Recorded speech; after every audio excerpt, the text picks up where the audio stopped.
fica.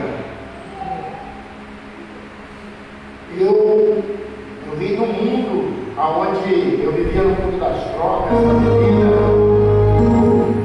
e o Senhor me tirou desse mundo para poder hoje estar aqui, glorificando e testemunhando.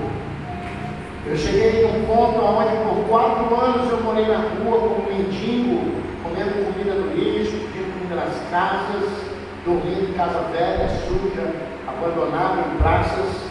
Tive 3 anos dentro de uma prisão, tive umas 5 internamentos em casa de recuperação. Faz 6 anos que eu estou livre da cocaína, do crack, da bebida, para a honra e glória do Senhor. Eu sei de onde o Senhor me tirou. Eu cheguei num ponto onde minha família, todo mundo me desprezou, mas o Senhor não me desprezou. E para isso estou aqui hoje, para glorificar esse Deus. Hoje eu tenho uma esposa maravilhosa, tenho minha casa, tenho respeito, tenho minha vida. E eu agradeço tudo a Deus. Escapei da morte várias vezes, tiro, facada, muitas coisas.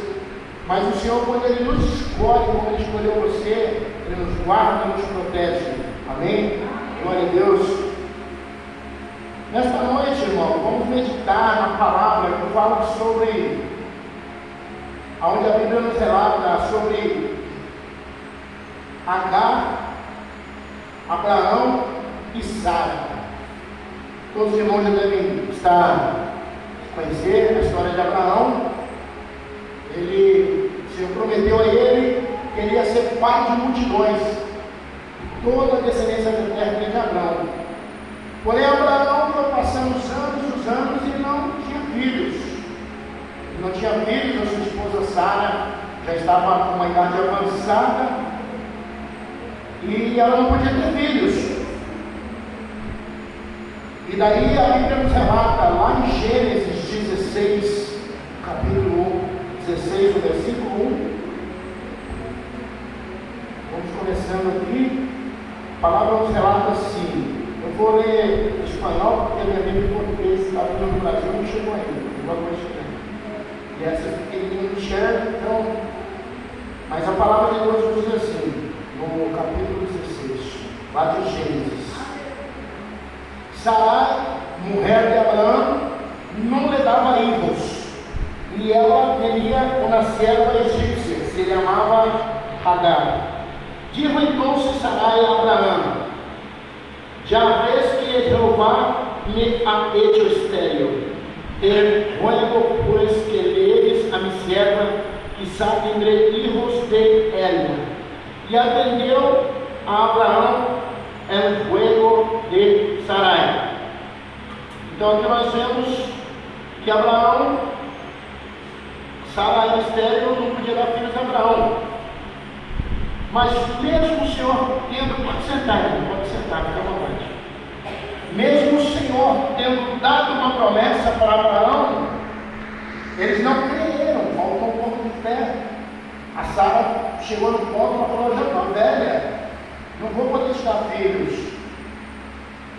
Se deita com a minha serva para que ela possa te dar filhos.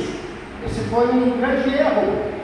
E a nossa vida é assim, muitas vezes nós não cremos, não temos paciência para esperar as promessas do Senhor e tomamos atitudes que mais tarde vão nos prejudicar.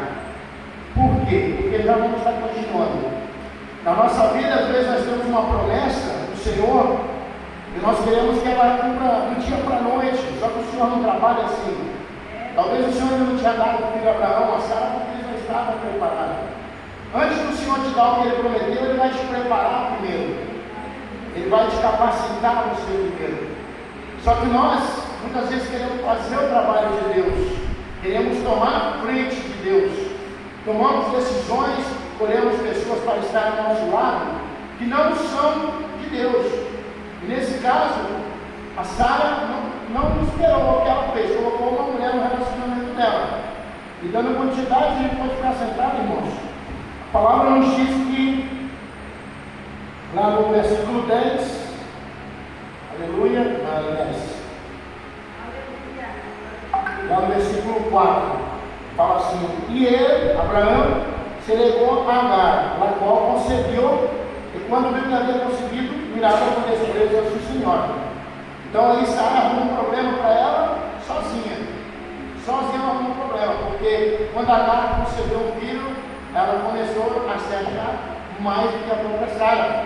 A nossa vida muitas vezes é assim, irmãos. Nós tomamos atitudes e depois queremos culpar as pessoas, queremos culpar o pai, culpar a mãe, culpar a sociedade, culpar o pastor, culpar o irmão que está ali. Mas muitas decisões que nós tomamos são de nós mesmos erradas, porque não cremos na palavra de Deus, porque não esperamos o tempo de Deus. O que nós temos que aprender é esperar o tempo de Deus. Às vezes demora 1 ano, 2 anos, 4 anos, 5 anos, porque Deus é Deus, Ele sabe a melhor hora. Muitas vezes a gente pensa, Deus esqueceu de mim. Não, Ele está preparando, Ele está te preparando. Aí, a gente continuando sobre o relato da história, lá no capítulo 21, se quiser acompanhar, pode ficar sentado, gente. No capítulo 21, versículo 8 em diante, eu vou ler com vocês aqui, rapidamente. E cresceu El Niño, que foi destetado, e hizo Abraão um grande banquete, no dia que foi destetado a Isaac. Então você vê que logo depois, aliás, 14 anos depois, quando Ismael já tinha 14 anos, depois de 14 anos, a promessa de Deus se cumpriu na vida deles. Depois de 14 anos, e a gente também vai esperar um mês, 1 ano. Você vê que para a promessa do Senhor se cumprir na vida de Abraão foi 14 anos. Mas após 14 anos, o Senhor deu um filho para Sara. E esse filho se chamou Isaac. E aqui então a palavra nos diz aqui: cresceu El Niño, e foi destetado, e hizo Abraão um grande banquete el dia que foi destetado Isaac. E viu Sara que é filho de Agar, uma egípcia, el qual esta lhe havia dado a luz a Abraão, se burlava de seu filho Isaac. E portanto dijo Abraão: echa a esta sierva e a su hijo, porque el hijo de esta sierva não há de heredar com Isaac meu filho. Este título pareceu grave de uma maneira a Abraão, a causa de seu hijo. Então dijo Deus a Abraão: não te parece grave a causa do muchacho e de tu sierva. E em todo o que disseres Sara, ouve sua voz, porque em Isaac será-lhe amada descendência. E também del hijo de la sierva haré una nación, porque és tu descendiente. Então Abraão se levantou muy de manhã e tomou pan e um odre de água. E lo dio a Agar, poniéndole sobre su ombro, e le entregou al muchacho e la despediu. E ela saiu e anduvo errante por el deserto de Beerseba. E le faltou el agua del odre, e echou al muchacho debaixo de um arbusto. Esse foi e se sentou em frente a distância de um tiro de arco, porque dizia: não verei quando o muchacho muera. E quando ela se sentou em frente, o muchacho alçou sua voz e orou. O muchacho alçou sua voz e orou. E oyó Deus a voz do muchacho, e o ángel de Deus lhe amou a Agar desde o cielo. Ele disse: que tienes, Agar? Não temas, porque Deus ha oído a voz do muchacho donde está. Levanta-te, alça al muchacho e sosténgalo con tu mano, porque eu haré de ele uma grande nação. Então Deus lhe abriu os olhos e viu uma fuente de água, foi lleno el odre de água. Dio de beber al muchacho. Dios estaba con el muchacho y creció y habitó en el desierto, y fue tirador de agua, y habitó en el desierto de Parán, y su madre le tomó mujer de la tierra del Egipto. Amém? Aqui nós vemos então, irmãos, que a decisão de Sara de não esperar a promessa do Senhor, ela entregou a sua serva para ter um filho com Abraão. Porém, depois de alguns anos, isso trouxe problemas. E ela, naquele momento, onde ela viu as crianças brigando por alguma coisa, ela se enojou e pediu que Abraão expulsasse sua escrava, o filho. Parece uma coisa mal aos nossos olhos, né? Imagina mandar uma mulher com seu filho embora. Porém, Deus falou com Abraão: não temas, faça tudo o que sabe dizer, porque ele é teu filho, eu vou também fazer dele uma grande nação.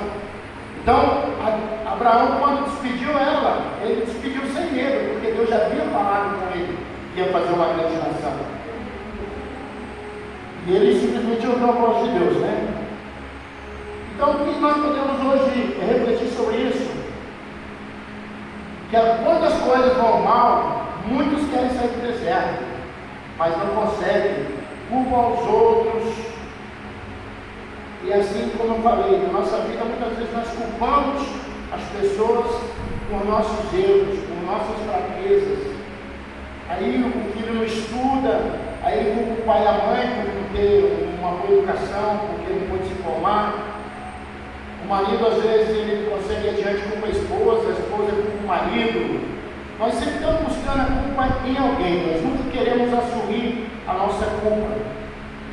Porém, quando nós assumimos a nossa culpa, aí nós abrimos nossos olhos. Comigo era assim, quando eu era mais jovem, eu já tenho 50 anos, mas com 14, 15 anos, eu tive um casamento onde meu pai se separou da minha mãe, muito novo, eu tinha 6 anos. Então eu culpava meu pai, culpava minha mãe porque eu não tinha uma família como eu via meus amigos dele. E ali eu fui crescendo rebelde, até que aos 14 anos eu fugi de casa. Ao fugir de casa, eu não procurei estudar nem trabalhar, eu procurei o mundo. No mundo só aprendi o que não servia. E aí culpava minha família, culpava a sociedade pelo meu fracasso. Até que um dia, quando eu conheci o Senhor, eu vi que tudo depende de mim, das nossas escolhas, das nossas decisões, a amizade que você escolhe, o namorado que você escolhe. Hoje, por exemplo, uma moça está dentro de casa, está cansada de ouvir o pai e a mãe falar, ou está a hora para chegar, aí ela se apaixona pelo primeiro e sai de casa, vai lá morar junto. Hoje não, nem casa, a maioria das pessoas. Aí daqui a pouco está lá, ela com 2 filhos, 3 filhos, já marcada com o marido, porque ela não botou na mão de Deus, ela não teve um discernimento. E a mesma coisa, nós ficamos aqui, às vezes escolhemos más amizade, aí nós fazemos alguma coisa, mas foi meu amigo, não, mas você que escolheu, você tem a opção de dizer não, você tem que saber falar não. A minha vida só ficou melhor, sabe quando? Quando eu aprendi a dizer não. Não para mim, primeiramente, para minhas vontades, porque muitas vezes nós temos pensamentos, desejos que não convém, como o apóstolo Paulo fala, né? Tudo é permitido, mas nem tudo me convém. Então a gente tem que aprender a dizer não para a gente, primeiramente, e para os outros, porque muitas vezes nós não queremos dizer não para um amigo, ele chama, vamos dar lugar, não vamos. Aí você briga com a esposa, aí acontece qualquer coisa, fala não. Teu filho te pede uma coisa que você talvez não pode dar, ou que não é bom para ele. Mas ele chora, ele vai vir, aí você vai lá e dá. Você não está fazendo bem, você está fazendo mal. Você tem que falar não e pronto, acabou. Você é a autoridade da sua casa. Então, nós aqui aprendemos que nós não devemos prejudicar ninguém. Porque ali Sara se sentiu ofendida. E ela não pensou vocês de mandar a mulher embora, ela fez o mal aos olhos, principalmente aos olhos humanos. Mas nós não devemos ser assim. Quando alguém nos prejudica, quando alguém nos ofende, quando alguém fala mal da gente não deve levar isso no coração. Antes eu pensava assim, tudo tem que ser, se ele me falar uma coisa, eu falava 2.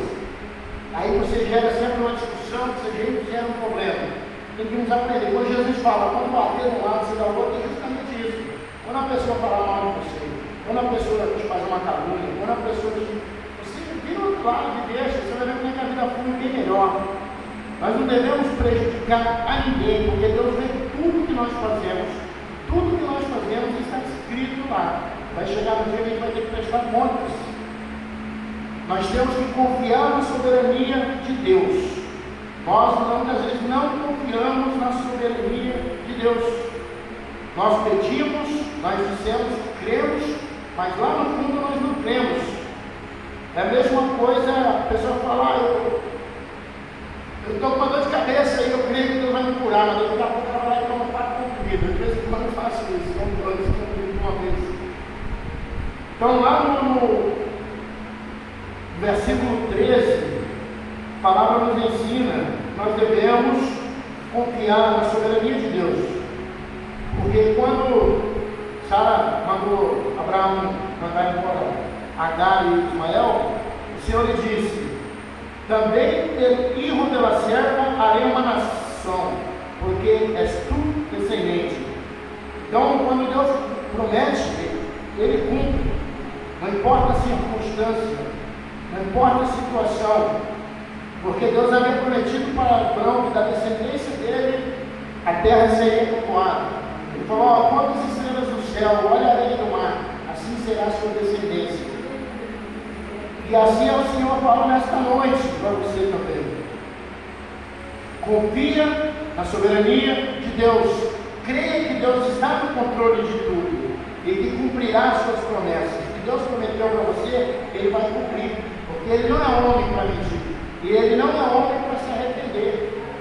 Então, se Deus falou, se Deus prometeu, fica com paciência, fica com calma, o Senhor vai cumprir. Lá no versículo 16, diz que ela se foi e se sentou em frente, a distância de um tiro de arco, porque descia: não verei quando ela muchacho muera. Aqui nós vemos que ela já desistiu, ela desanimou. Ela falou: meu filho vai morrer, eu não tenho mais água. Ela se pôs a distância, aqui fala de um tiro, de arco. E segundo os teologias, historiadores, seriam mais ou menos 100 metros. Então ela deixou o filho dela numa sombra, debaixo de um arbusto, saiu 100 metros longe, porque ela não queria ver o filho morrer de sede e nem de fome. Ela desistiu, simplesmente. Ela pensou: agora acabou, terminou tudo. Nossa vida muitas vezes é assim, nós pensamos: terminou, acabou. Nós temos um problema que nós achamos que não tem mais saída, não tem mais solução. Ou seja uma doença, ou seja uma situação financeira, ou seja um problema familiar. Às vezes nós entregamos pontos, não dá mais, eu não aguento mais.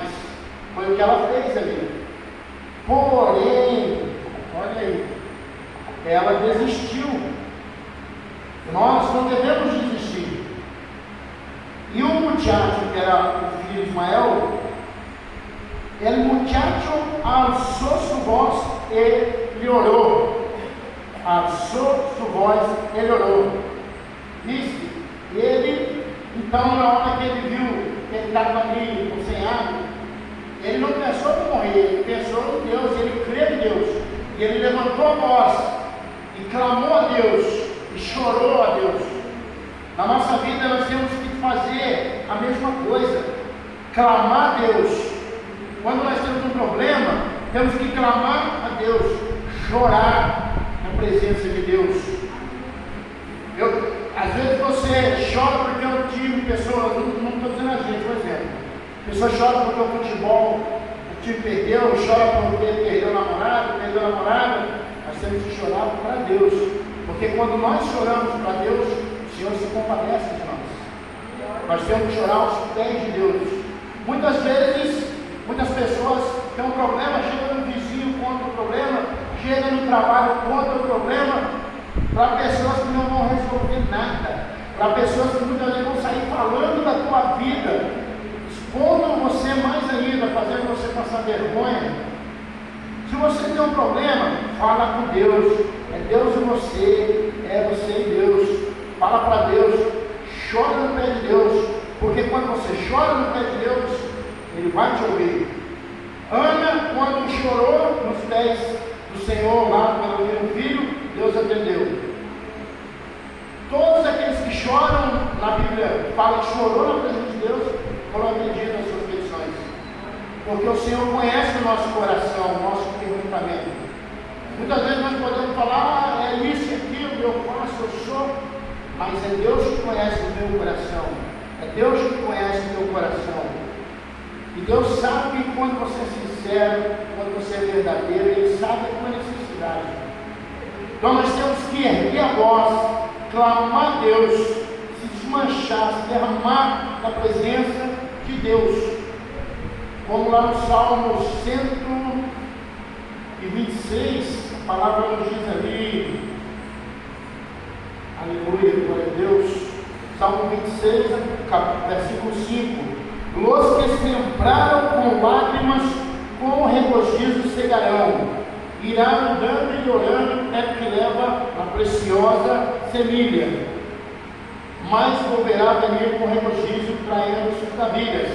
Aquele que semeia chorando no reino de Deus, ele vai colher alegria, ele vai voltar contente, porque o Senhor faz isso na vida do crente. Como aquele hino, Márcio Nascimento, chora, da vitória, vai gemendo, quem chora, que é vitória, vai chorando, gente, chora, levante as mãos, receba a bênção nesta hora, é só pedir, mas vai chorando, gente, chora, nós temos que chorar na presença de Deus. Eu antigamente era assim, eu tinha um problema, eu chegava no boteco, chegava no bar, eu contava para todo mundo o problema, e as pessoas ficavam rindo, pulando de mim. Então nós temos que chorar nos pés do Senhor. O Senhor é que conhece a tua necessidade, o Senhor é que conhece o teu coração. Muitas vezes a gente conta para uma pessoa nossos sonhos, e a pessoa fala, mas isso não vai dar certo, fulano fez, fulano tentou, não deu, não vai dar certo, te desanima com o teu sonho. Você fala, eu quero ir para um lugar, eu vou fazer uma viagem, eu vou abrir uma empresa, eu vou... Não, limpa, você não vai conseguir, diz isso aí, você vai subir. Assim são as pessoas. Porém, quando nós colocamos na mão de Deus nossos sonhos, nossos projetos, nossas tristezas, o Senhor, Ele é fiel para cumprir. Amém? Glória a Deus. Aleluia. Lá no versículo 17, fala que e ouviu Deus lavou a conchate, e o anjo de Deus chamou Agar desde o céu. Ele disse: que tem, Agar, não temas, porque Deus tem escutado a voz do muchacho aonde ele está. Então aqui nós aprendemos a não temer, nós não temos que temer. Quando nós cremos em Deus, temos a verdadeira fé, não temos que temer. Nós temos que enfrentar o medo, porque Deus fala, não temas, confia em mim. Então você não precisa ter medo, você tem que ter fé, fé sobrenatural, porque sem fé a palavra nos diz que é impossível agradar a Deus. O próprio Abraão que nós estamos aqui falando, ele foi o pai da fé. Por quê?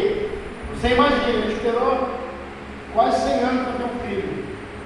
Quando ele teve um filho, o filho dele estava já grandinho, Deus pediu para ele sacrificar seu único filho.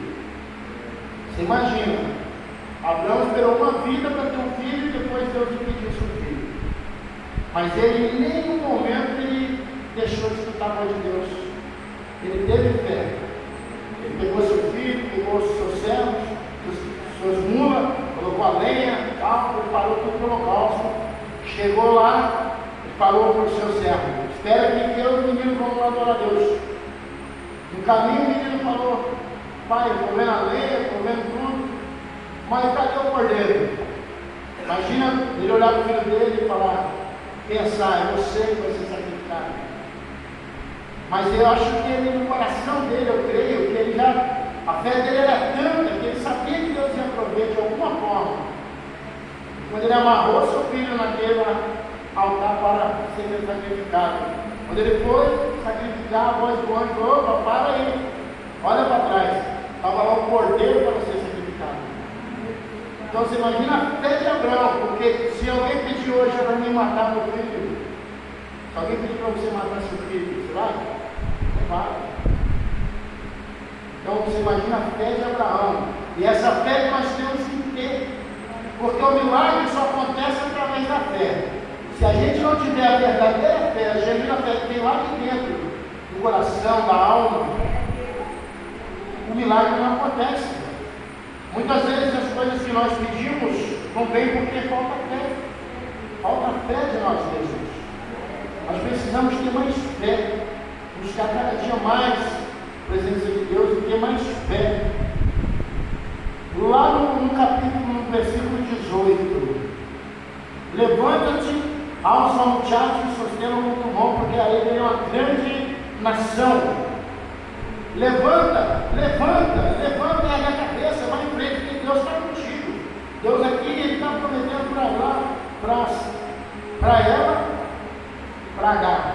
Mas aqui, trazendo para nós, Deus está falando hoje para você: levanta-te, porque eu estou contigo. Não importa a tua luta, a tua tribulação. Eu não conheço você, não sei o seu problema, não sei o que você está passando. Talvez você não tenha problema nenhum também. Glória a Deus, melhor ainda. Mas continua firme. Levanta-te e anda, porque o Senhor é contigo. Glória a Deus. E ela então se levantou. E Deus abriu os olhos. E ela viu uma fonte de água. E ela encheu seu odre e deu de beber. Nós temos que abrir os olhos para ver o impossível. Muitas vezes nós não vemos o que Deus faz na nossa vida, os pequenos livramentos, as pequenas coisas, porque nós miramos com os olhos carnais. Mas quando nós abrimos os olhos espirituais, a gente vai poder ver que Deus tem dado livramento para mim, para você, para nossos filhos, para nossos parentes. Tem provido, olha, mesmo com a pandemia, com as crises que está no mundo inteiro, tenho certeza que todos nós estamos bem alimentados, temos a comida em casa, temos a condição de estar vivo. Só de você respirar, abrir os olhos pela manhã, já é um motivo de grande alegria. Nós vivemos aqui no Paraguai, um lugar tão abençoado. Se você for ver, há lugares do mundo que não tem água, há lugares que nessa hora estão jogando bomba, atirando um no outro. Lá na África, crianças morrendo de fome. Você vê lá no Brasil, você vai na Cracolândia, no centro da cidade, um povo muito trocado. E nós aqui vivemos um paraíso, nós já estamos aqui no paraíso. Temos água, temos comida, uma terra tudo de planta dá. Então, às vezes nós agradecemos a Deus pelas pequenas coisas que nós temos. Às vezes nós queremos muito e não conseguimos, porque se nós não valorizamos, se eu tenho esse copo de plástico, se eu não valorizo ele, como eu vou valorizar o oceano? A gente tem que valorizar o que temos, que Deus nos dá. Às vezes você pensa que é pouco, mas olha para trás, você vai ver que tem gente que tem muito menos do que você. Às vezes você pensa, eu tenho uma doença, mas vai no hospital do câncer, vai ver como estão as pessoas lá, estão muito pior. E Deus tem nos dado, então, uma vitória a cada dia quando levantamos e abrimos nossos olhos. Nós temos que abrir os olhos. Olha, ela estava no meio do deserto, ela estava no meio do deserto. É impossível ter um poço no deserto. Ela já desistiu. Porém, quando ela abriu os olhos, quando Deus abriu os olhos dela, ela viu o poço. E quando ela viu o poço, ela viu a água. E quando ela viu a água, ela viu a esperança. E nós temos que nessa noite abrir nossos olhos, enxergar o poço que está à nossa frente e termos a esperança. Aleluia! Glória a Deus! Lá no versículo 20, Deus estava com um muchacho, e cresceu e habitou no deserto, e foi tirador de árvore. E habitou no deserto de Parã, e sua madre retomou uma mulher da terra do Egito. Então, ele no deserto, ele se fortaleceu.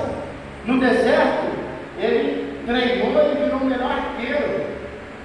E nós, às vezes, também, Deus nos coloca no deserto para a gente se fortalecer. Nós temos que passar pelo deserto para chegar na terra prometida. Às vezes, a luta que você passa, para Deus ser glorificado. O deserto que você está passando, é para Deus te honrar depois, quando você atravessar o deserto. Deserto não é morte. Deserto não é morte. Aqui você vê que o Ismael sobreviveu ao deserto. e se tornou o melhor arqueiro. Então ele treinou, ele se aperfeiçoou a viver naquela vida. Então nós temos que treinar para a batalha. Para quando a gente vencer uma batalha, a gente continua vencendo. Como que a gente vai treinar para a batalha? Nossa batalha é espiritual. A palavra fala que a nossa luta não é contra a carne e sangue, mas contra os principados e potestades espirituais. Então nós temos que treinar através da oração, através do amor ao próximo, através do jejum. Nós temos que estar treinando para a batalha. E aí nós temos uma luta, nós vencemos essa batalha, conquistamos o que queremos, descansamos. Mas não, nós temos que continuar cada dia mais se preparando, porque virão muitas batalhas. As batalhas que se vive a vida. Muitas pessoas vão nas igrejas, vão no pastor, vão e buscam alguma coisa. Já passou comigo. Quando consegue, não volta mais. Muitos vêm na igreja hoje porque está com o casamento destruído, está desempregado, está com uma doença, está com um problema na família. Porém, quando ele alcança o que ele veio buscar, muitas vezes ele esquece de voltar na casa de Deus. Ele esquece de continuar agradecendo. Aí não volta mais. E se a gente não tiver todo dia se exercitando, como vamos vencer as batalhas que vão vir? Porque Jesus não falou que a gente ia ter uma vida boa, mansa e suave. Jesus falou na palavra lá: e vós tereis aflições, no mundo vós tereis aflições. Porém eu venci o mundo, e em mim vocês também vão vencer o mundo. Muitas pessoas hoje vão na igreja atrás de carro, de casa, de prosperidade. É legal, a gente deve ser próspero. Na palavra de Deus fala que os homens de Deus que serviam verdadeiramente a Deus são prósperos. Mas para muito, prosperidade é ter 2, 3 carros, mansões, muito dinheiro. Isso não é prosperidade. Prosperidade é você ter um lar de paz, uma esposa que te ama, um marido que te ama, filhos, você ter uma casa onde dormir, onde você comer. Isso é prosperidade. Isso é prosperidade. E essa prosperidade Deus dá a cada um de nós. E as pessoas vão em busca de riqueza, riqueza, riqueza. Quando eu morrer, eu não vou levar nada, nem essa roupa não estou vestindo. Então por que a gente... Não é errado você querer, você pode trabalhar, você pode estudar e adquirir o que você mereceu com o teu esforço. Mas muito hoje quer fazer barganha com Deus. Quer vir para a igreja, se Deus dá isso, e muitos pastores hoje, infelizmente, há muitos falsos profetas, prometem isso e aquilo, isso não é de Deus. Deus, o que Ele pede para nós? Que nós nos arrependamos de nossos pecados, que nós deixamos o nosso pecado, tomamos a nossa cruz e seguimos a Ele. Deus não está prometendo para nós casa, nem mansão, nem dinheiro, Ele prometeu a salvação da alma. Muitas vezes as pessoas ficam tão preocupadas com o dinheiro, com o trabalho, com as coisas, e não dá um carinho para a esposa, chega em casa e não dá um carinho para os filhos. As mulheres com a vaidade de andar bonita, de se mostrar para as amigas, deixa os filhos de qualquer forma. E a gente não vai levar nada disso. Nossa vida é estalar de dedos. Porém, o Senhor Jesus falou: eu vou preparar-vos um lugar, e virei e buscarei. E Jesus está voltando. O arrebatamento é próximo. Na verdade, todo dia tem um arrebatamento individual. A cada dia tem pessoas baixando a sepultura, descendo a sepultura. Infelizmente, a grande maioria sem conhecer a palavra de Deus, sem estar servindo ao Senhor Jesus Cristo. Porque não há outro caminho, irmão, se não for Jesus. Jesus falou: eu sou o caminho, a verdade e a vida. Não tem outro caminho. Sem seguir Jesus, sem obedecer o ensinamento de Jesus, não há outro caminho. Não existe outro caminho. Senão a Bíblia é mentirosa. A palavra fala: eu sou a verdade, eu sou o caminho, eu sou a vida eterna. A vida eterna. Nós temos que estar preparados para as próximas batalhas, porque todo dia vamos ter batalha, sempre vamos ter batalha, seja em qualquer área da nossa vida. Nós temos também que estar sempre edificando famílias. Lá no último versículo fala que a mãe dele buscou uma esposa para ele e ele casou com uma egípcia. Nós temos que estar sempre edificando nossa família, nossos amigos, nossos irmãos da igreja, apoiando, ajudando o nosso pastor. Aqui nós somos uma família dentro da igreja, não importa a placa de igreja. Placa nenhuma vai salvar a gente. O que salva é Jesus, o Evangelho. O Evangelho que Jesus falou: amar a Deus e ao teu próximo. Nos 10 mandamentos, se você amar a Deus, você já vai cumprir quase metade dos 10 mandamentos. E se você amar o teu próximo, você vai estar cumprindo o restante, que é não matar, não furtar, não mentir, não enganar. Tudo isso você não vai fazer se você amar o teu próximo. Amar o teu próximo como a ti mesmo. Como a ti mesmo. Isso é difícil a gente amar. É fácil a gente amar quem faz bem para a gente, que nos ajuda, mas aquele que nos irrita, aquele que não concorda com o nosso pensamento, esse é difícil. Esse é um difícil da gente amar. Mas nós temos que aprender a amar.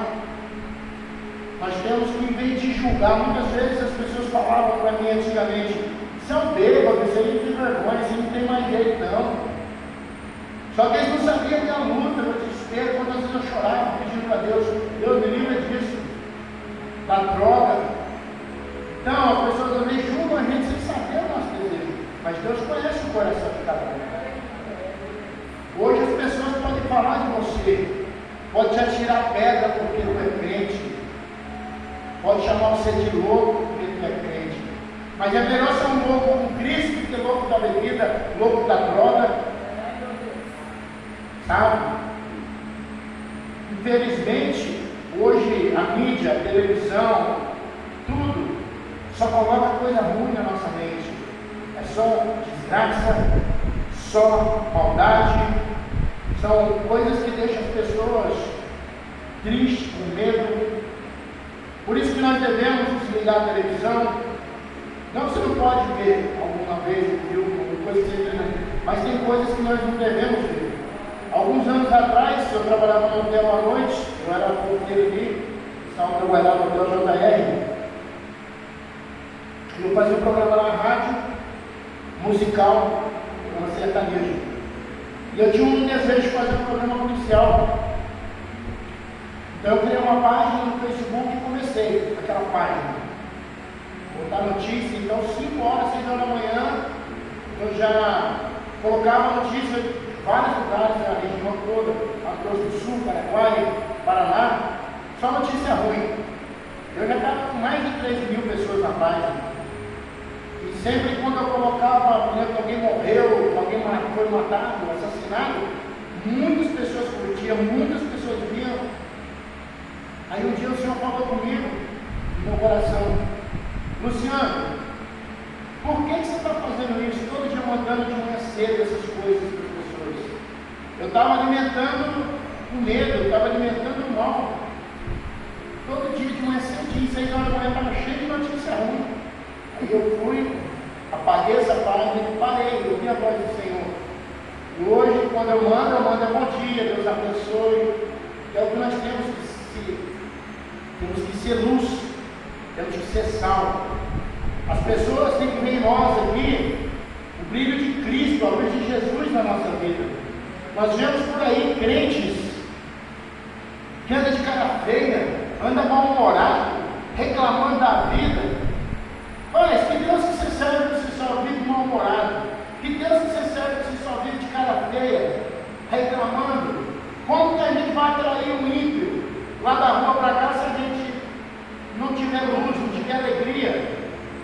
Algumas igrejas eu já vi, a pessoa sai falando mal do pastor, sai falando mal da pastora, do irmão.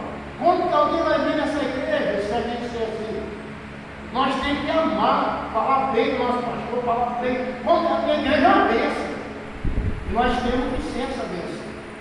Aqui, vocês são uma família, vocês têm que se amar, se ajudar cada dia mais. Cada dia mais. Nós cristãos, porque crente que é o diabo é, nós somos servos de Cristo, nós somos cristãos. Nós temos que nos amar, independente de qual placa de igreja, como eu falei, porque lá no céu não vai ter placa de igreja. Lá vai ter o Cordeiro e o Deus Pai poderoso. Lá não vai ter lugar para o parlamento bíblico, para Deus de amor, para a Assembleia, não. Lá vai estar o povo escolhido, o povo eleito, aquele que obedeceu, aquele que serviu de verdade, aquele que realmente entregou a sua vida, deixou. Nós temos que morrer para nós, matar o velho homem, porque mesmo nós estamos na igreja, todo dia a gente tem tentação, tem problema, então a gente pensa em deixar, isso é tudo um inimigo. Nós temos que então colocar as nossas armaduras, capacete da salvação, colocar as armaduras de Deus na nossa vida, para a gente não cair. Muitos crentes envergonham o Evangelho, e por isso que muita gente lá fora não vem para a igreja buscar o caminho de Cristo, por esses falsos profetas, por esses enganadores, mentirosos. Só que a palavra de Deus fala: virá um tempo, virão falsos profetas e enganarão a muitos, até mesmo aos escolhidos. Só que também vai chegar um dia, no dia que Jesus vai nos julgar, cada um conforme a nossa obra, conforme a nossa fé.